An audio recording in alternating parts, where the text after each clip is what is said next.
We have a roster update, Brad. It's Indiana Hoosiers Live 68 presented by FanDuel. And I wanted to read your tweet that you sent to or reposted to Brandon Walker. And I thought I had it in front of me. And I looked down at, I do. Good in my book, BW. Most were wrong, including some Indiana fans. As for me, I was right in that sick #iTest. Bradley Loomis, how are you doing? I'm doing good. I would have read it more so like, hey, beat up, like you're all good in my book. Like, a lot of Indiana fans were wrong, and most people were wrong, including some Indiana fans. And as for me, I would have paused a little more there. As for me, I was right, and that's sick. That's how it is. I tweet like I talk, so it's I think it's the right way to do it. I don't know. We'll see. I It's the love only way I it. know how. So that's all you're getting from me. There is only one way with Bradley Loomis. We'll start here, Brad, because there's a lot of football to talk about. Obviously, we got a roster update. We got the first official workout video for Chapter 3, Season 3 under Kurt Signetti. We'll get to all of that. I like it. The crux of the show will be us breaking down the roster update, obviously, and you can see here we got the screen share working. We've got new numbers. We got the new transfer portal guys added to the roster, so we'll be going through all that.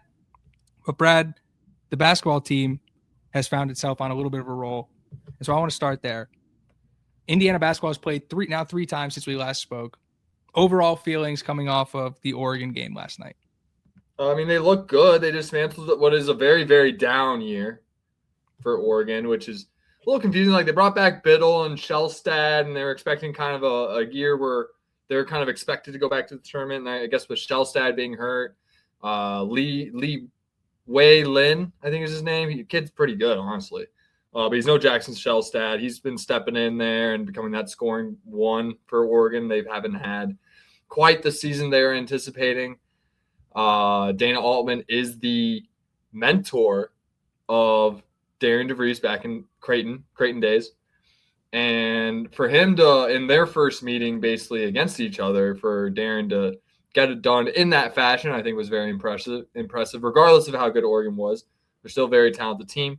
They have Biddle back, and Kwame Evans, a 5-star. They got talent there, right? And but yeah, they did exactly what they should do. Lamar Wilkerson, I think, has been the big talk of the town after that game. People were calling him, Lamar Wilkerson is the best scorer since blank. A lot of people, I think Eric Gordon is probably like the biggest name I saw. I would say like right now, like I'm not going to sit in here and say I watched a ton of Eric Gordon in college, but I know that he didn't put up a whole lot of like 40-point games. I think Lamar Wilkerson I think he has the advantage over Eric Gordon in the sense that Eric Gordon was a freshman, 18-year-old, and Lamar Wilkerson is a 24-year-old, 6th-year senior or whatever. I think he has that advantage. So, like, right now, like, Lamar Wilkerson as is, like, probably could be having with the context of 2 out of the 3 highest scoring games in Assembly Hall. It's probably the best score in IU history. Might be a bold statement to some. Maybe benefiting from the fact that we are Lamar Wilkerson reliant. But it's kind of hard to argue the numbers here and the eye test as well. I mean, the guy can score at all 3 levels. He can get to the rim. He can cross you up. He can facilitate. He can shoot the 3. He has limitless range. He can shoot from anywhere. Any shot, I don't think I've ever complained about a single shot Lamar Wilkerson has taken. For me, and Darren DeVries probably think like here, like he can shoot whatever the fuck he wants. I don't care. Like, I'm shocked when it doesn't go in, to be quite honest. He can shoot from half court, and if it didn't go in, I'd be like shocked it didn't like hit. I think he has the ultimate green light. I think there's a reason for that. I think he is one of the best scorers in IU history, if not the best. Now he has, the benefits of being like a sixth year guy. But yeah, I'm gonna advocate for his. There's no reason why that guy shouldn't be a 2nd-round pick. That guy can play on an NBA roster for the next 3 years somewhere. I'm not saying he's gonna have this super long NBA career. I'm just saying he can probably step in for you on a random Wednesday night where you have a couple injuries, come in the rotation, knock down a couple threes for you, and play a good enough defense to do his job, right? And yeah, I think that guy's going to be is an NBA player, and he's going to play in the grown man league, which is very hard to do. The hardest league in all sports to make. There are so many damn good basketball players out there, and there are so many that only have. That's why you're seeing all these kids like Amari Bailey. Like, I mean, we could go on this whole rant about how guys shouldn't have left early and things like that. You had the Bediako, you got Amari Bailey trying to go back to college. Like, those guys just shouldn't have left. Like, I don't think kids are finally starting to understand how hard it is to make it in the NBA, seeing all these NBA players trying to come back to college.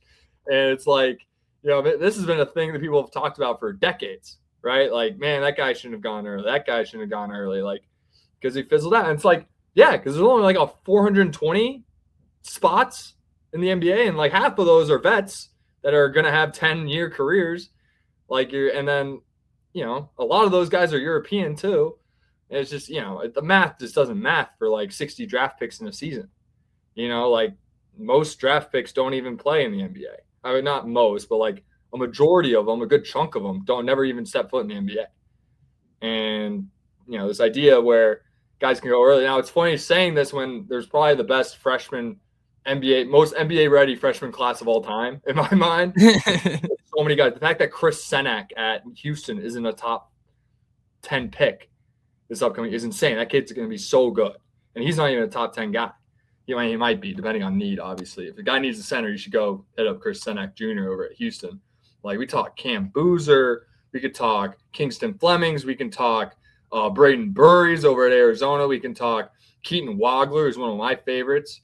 I think the guy has the most room to grow in terms of becoming a potential superstar in the NBA. Whereas like a Cameron Boozer, like, I'm not trying to knock him, but like, how much more room does he have to grow as a basketball player? I don't know.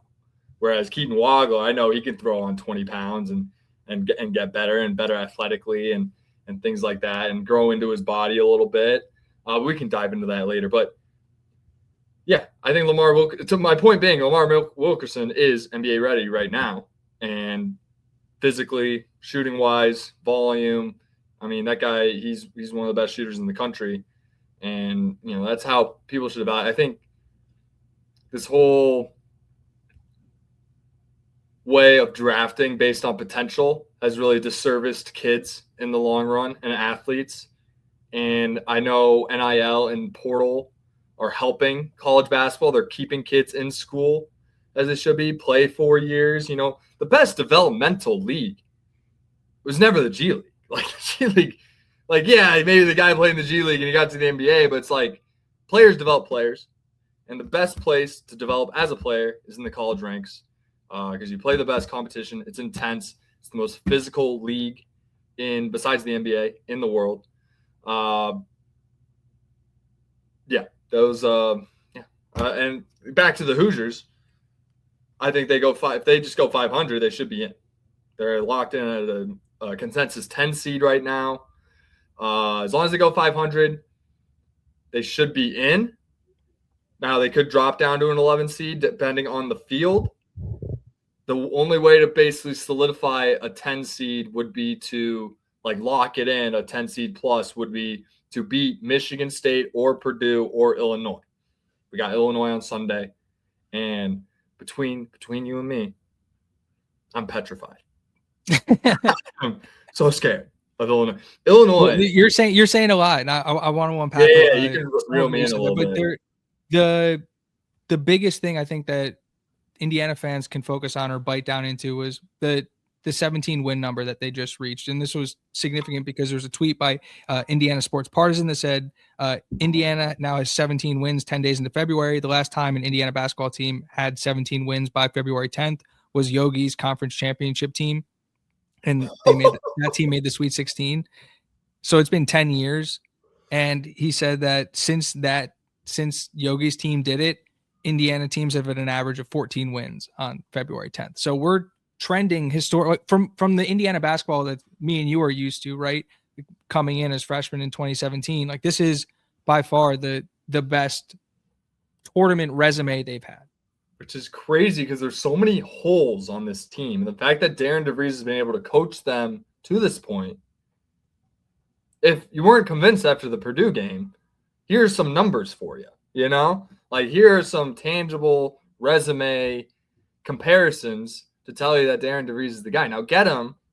You know, the reason why I'm so scared of Illinois is because they got Andrei Stojakovic. They got 2 7-footers that can shoot threes and spank layups off the glass. They have another guy named Petrovic who starts over one of those guys. They have Hummerkaus off the bench, 6'8", forward guard. I don't know what he is. He's just a good basketball. Like I'm gonna go Bill Walton. Like please, he's just a basketball player. Like Hummerkaus is amazing. They've been rolling without Kylan Boswell. Wait till that guy comes back. And they have don't get me started. They have probably a top 5 pick in Keaton Wagler, who's dropping 46 on top 15 teams. You know, he's putting up Lamar Wilkerson numbers as a true freshman. Like think about how good that guy is. You know, and you know, yeah, he has off games because he's an 18-year-old, but you know, for the most part, like that team is loaded.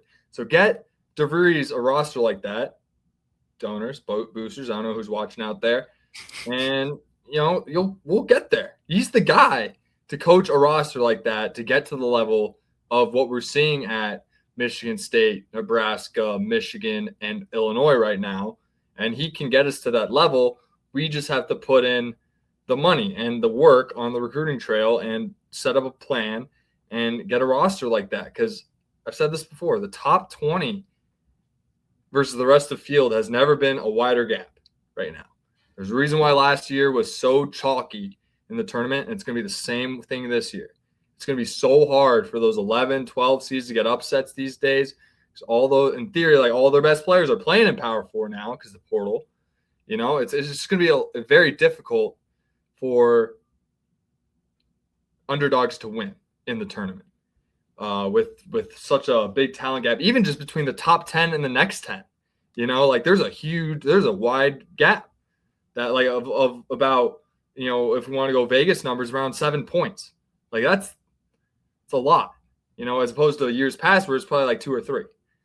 So yeah, it's going to be chalky. Indiana needs to get into a spot to, obviously we're talking forward thinking here in the future years, this offseason, give Darren DeVries all the time and the resources, full offseason, get his, obviously he got his guys, but like, you know, get the dudes, get the Jimmies. There's no more, like basketball is a Jimmy, like we can talk X's and O's, right? Like that's like the norm, right? There's only so much you can do. Basketball is the most Jimmy's and Joe's sport ever.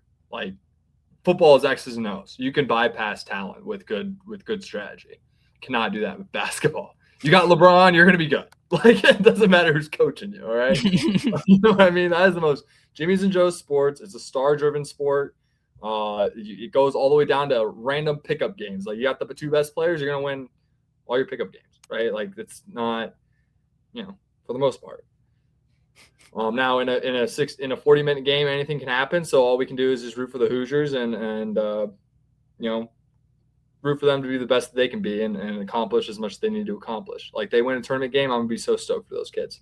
They deserve it. They put in the work, and yeah, we just gotta root for them. You know. Yeah, but they're playing really fun basketball. It's funny. I was listening to the game on the radio yesterday because I was doing a bunch of driving, and so listening to Don Fisher actually call a full game, and like then going and watching the Lamar Wilkerson highlights. Obviously, it wasn't doing it full justice, but really awesome experience. But yeah, that like in the immediate present, the team's playing really well right now. And like Assembly isn't like the loudest it's ever been, and there was some questions about whether or not, you know, the student population is supporting the team fully, and people saw the pictures of empty seats, but it's also a Monday night in February, so I'm not going to. It's a bad Oregon team too. Exactly. That's the point.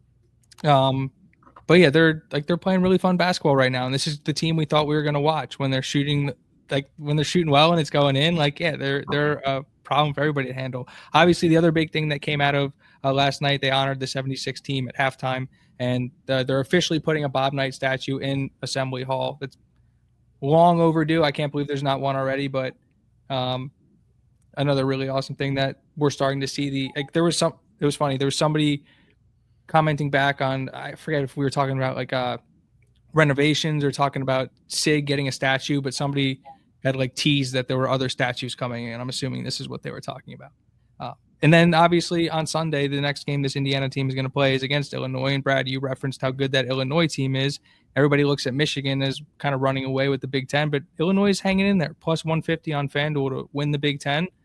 This is a really, really important game for them. We're past the point of overlooking teams.